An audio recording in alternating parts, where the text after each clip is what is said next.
नमस्कार विद्यार्थी मित्रांनो, झंझावात ग्रो अकॅडमी व सत्य माहिती देणाऱ्या प्रामाणिक चॅनलला सबस्क्राईब केलं नसेल तर आत्ताच सबस्क्राईब करा मित्रांनो। मुलाखत म्हटले की पैसे आलेच का, हा जो मनामध्ये तुमचा संभ्रम निर्माण झालेला आहे, याबद्दल या मुलाखतीला सामोरे जाताना मित्रांनो या गोष्टीची काळजी घ्या आणि आगामी काळामध्ये जे काही जाळं पसरलेलं आहे या जाळ्याला आपल्याला हलवून सोडायचंय, एवढं डोक्यात ठेवा।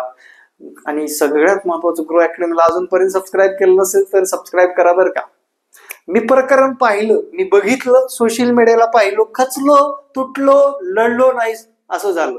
असं बऱ्याच लोकांचं होतं मित्रांनो। एक सध्या सोशल मीडियाला एक व्हिडिओ व्हायरल होते, काही युट्यूबर सुद्धा टाकतायत की सत्यजित तांबे यांच्या संस्थेमध्ये 3 लाखासाठी लाच घेताना पकडला। आता मित्रांनो मला सांगा, त्या व्यक्तीला 3 लाखांमध्ये नोकरी मिळत होती का? प्रश्नचिन्ह। 30 लाखाची नोकरी 3 लाखामध्ये होती का? 50 हजारापायी तो संस्था चालक गोत्यात येईल का? हा पण मुद्दाच आहे बरं का मित्रांनो। डीप विचार केल्यानंतर लक्षात येईल तुम्हाला। तिसरा मुद्दा असा आहे, मुलाखत म्हणजे पैसे हवेच का? मुलाखतीसाठी 10 लोकांपैकी एखाद्या व्यक्तीकडे पैसे असतील, बाकी 9 व्यक्ती खचून जाऊन घरीच बसायचं का? हे बरेच प्रश्न तुमच्या पुढे उभा टाकलेले असतील। ह्या व्हिडिओ बघून जावा मित्रांनो। सगळ्यात महत्वाचं, महिला असू द्या पुरुष असू द्या, जास्त करून मुलाखतीसाठी महिलाच आहेत, लक्षात घ्या। मी पार लिस्ट चुंबून पाहिल्या, सगळ्या लिस्ट पाहिल्या बरं का, सगळ्या लिस्ट पाहिल्या। आणि सगळ्या लिस्ट मध्ये एक जाणवलं, जसं काही मित्रांनो आता तुम्ही पाहिलं असेल, विदाऊट मुलाखत स्वामी संस्था कोल्हापूर, लोक गेले नाहीत, लोकांना नोकरीची गरजच उरली नाही असं वाटायला लागली मला आता। बरोबर, लोकांना जायची गरजच वाटत नाही। माझं सुद्धा, आमच्या मॅडमचं सुद्धा 9वी 10वी या वर्गासाठी मुलाखत राऊंड मध्ये नाव आलेलं आहे। 9वी 10वी एकही रुपये न देता जर कोणी घेतलं, आणि देणार पण नाही, आपलं ठरलंय देणार, एकही रुपये देणार नाही, मुलाखत फक्त चांगली द्यायची बस। आपल्या पुण्यातल्या संस्था निवडल्यात, इथून माझ्या घरापासून 20 किलोमीटर अंतरावर पण संस्था आहेत, तिथे जाणार, इंटरव्ह्यू देणार, रिप्लाय विचारणार, रिप्लाय आला नाही तर कोल्हापूर सिलेक्शन झाले तिकडे जाणार। हे आपलं ठरलंय एकदम प्रमाण। आणि सगळेच संस्था चालक याच्यासारखेच, म्हणजे पैसे घेणारेच असतात। हा जो काही मनातला भ्रम आहे, तुम्ही काही दिवस म्हणजे 10 ते 12 दिवस बाजूला ठेवा। मला या गोष्टीवर तुम्हाला एवढं ठामपणे सांगायची का गरज भासते, यातला महत्वाचा मुद्दा असं सांगतो, मागच्या भरतीमध्ये सुद्धा मुलाखतीचे राऊंड झाले बरं का, मागच्या भरतीत सुद्धा मुलाखतीचे राऊंड झालेले आहेत।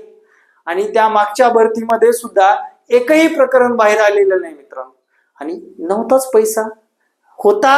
आता एखाद्या विद्यार्थ्यांनी समजा 2 लाख 3 लाख 5 लाख काहीतरी भरले असतील बरं का, 5 लाख काहीतरी रक्कम भरलेली असेल, पण तो विद्यार्थी आता सांगताना 30 लाख 40 लाख सांगतोय। कारण काय? मी का संस्थेला वांडाळू?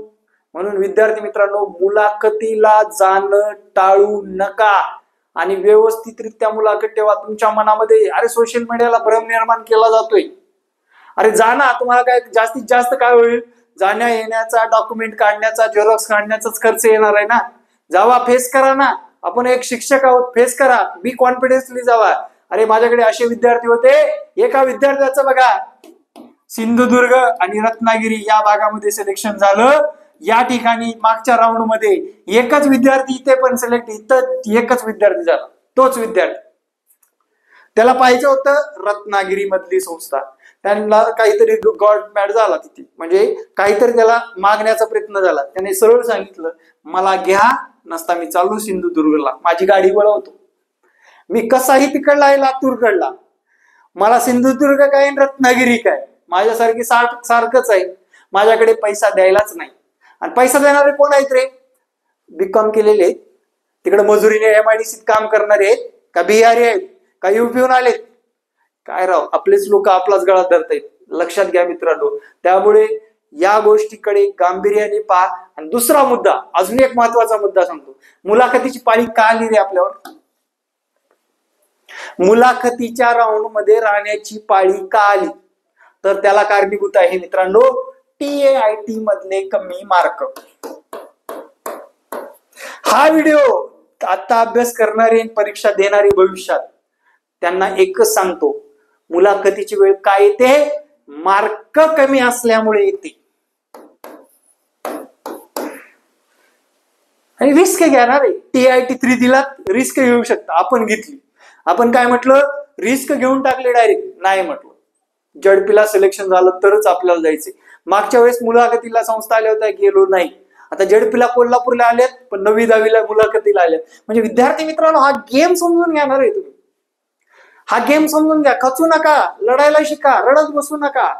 अरे खूप कॉम्पिटिशन कमी आहे. जेव्हा एखाद्या परीक्षेचे 500 अर्ज येतात किंवा 500 फॉर्म येतात, तेव्हा 5 लाख लोक असतात रे. आपलं कॉम्पिटिशन इतरांच्या तुलनेत खूप कमी आहे, लक्षात ठेवा. या भरतीत सुद्धा 3 ते 4 हजार लोकांनी नोकरी जॉईन केलेलीच नाही. का केली नसेल? वेल सेटेल असल्यामुळे. तुमच्या गावात तुम्हाला मार्क कमी असतील तर कशी नोकरी भेटेल? हा पण प्रश्नचिन्हच आहे मित्रांनो. ते मास्तर स्पष्ट बोलले म्हणले की याची कमेंट बॉक्स भरून टाकायचा. मास्तरला 10-5 शिव्या द्यायच्या, पण द्या. पण विद्यार्थी मित्रांनो, विचार करा या गोष्टीचा. निगेटिव्ह मध्ये जाऊ नका, रडू नका, लढायला शिका. सोशल मीडियाच्या कोणत्या मेसेजवर किंवा कोणत्या गोष्टीवर विश्वास ठेवायचे ते आपण ठरवा. बारीक विचार करा, तात्पुरतं जगू नका. डीपली विचार करून रिअल वागायला शिका.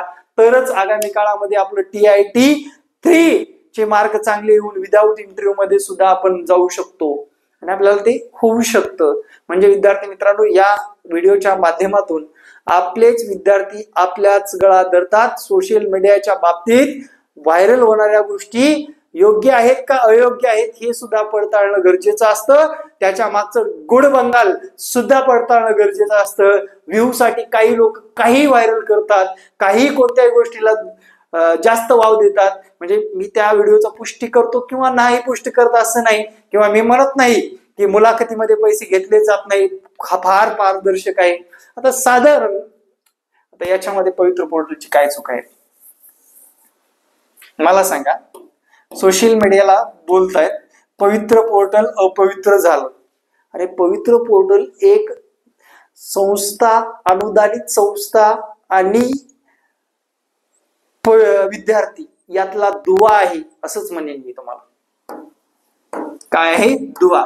पवित्र पोर्टलचं काम संपलं. पवित्र पोर्टलला जनरेट करून दिलं. पवित्र पोर्टलला असं केलं का तुमच्या संस्थेचे तुमचे लोक फ्लेवर मधले पाठवतो म्हटलं का? नाही. ते 10 लोक 1 2 3 4 5 6 10 लोक एका जागेसाठी अनोळखी आहेत. कोणताच शिक्षक हा संस्था चालकचे कनेक्टेड नाही. तिथं ठरतं सगळं. तिथं डेमो.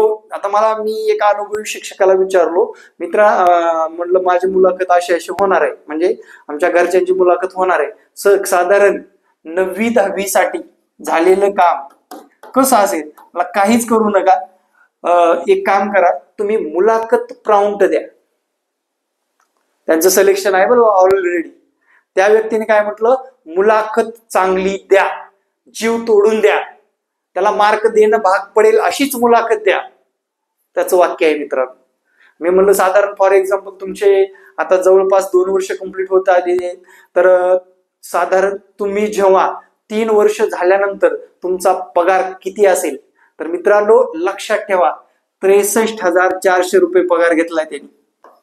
2 महिने झालं तो घेतोय पगार. किती? 63,400 पगार तो घेतोय असं म्हटला. अजून घ्यायचं बाकी आहे. साधारण एवढा पगार असतो मित्रांनो. 6वी 8वी बघा इथे 6वी 8वी या वर्गासाठी साधारण एक व्यक्ती 52,000 पगार घेऊ शकतो 3 वर्ष कंप्लीट झाल्यावर. बघा सध्याचा पगार, नंतरचा पगार, मुलाखतच्या राऊंड मध्ये बसलात की कोणत्या राऊंड मध्ये बसलात ते तुम्हाला ठरवायचंय. हे स्केल कुठला आहे माहिती का? PSI लेवलचा आहे. हो, कशाचा आहे? PSI लेवलचा आहे. PSI लेवलच. मग विचार करा पक्का आणि मारा TET आणि टेट वर शिक्का. आजपासून अभ्यासाला सुरुवात करायचंय. जिद्द आहे, मनात करण्याची इच्छा आहे. कमी मार्क पडले म्हणून खचून जात बसणार नाही. नक्कीच एकदा आपल्या या क्लासेसला जॉईन करा मित्रांनो. अनेक लोकांना न चुकता अविरत क्लास चालू असणारा फक्त ब्रो अकॅडमी चॅनल आहे. हा नंबर व्हॉट्सअप, तसेच विद्यार्थी मित्रांनो तुम्ही कॉलिंग सुद्धा करून ऍडमिशन मिळवू शकता. Thank you very much. जय हिंद, जय महाराष्ट्र. धन्यवाद मित्रांनो.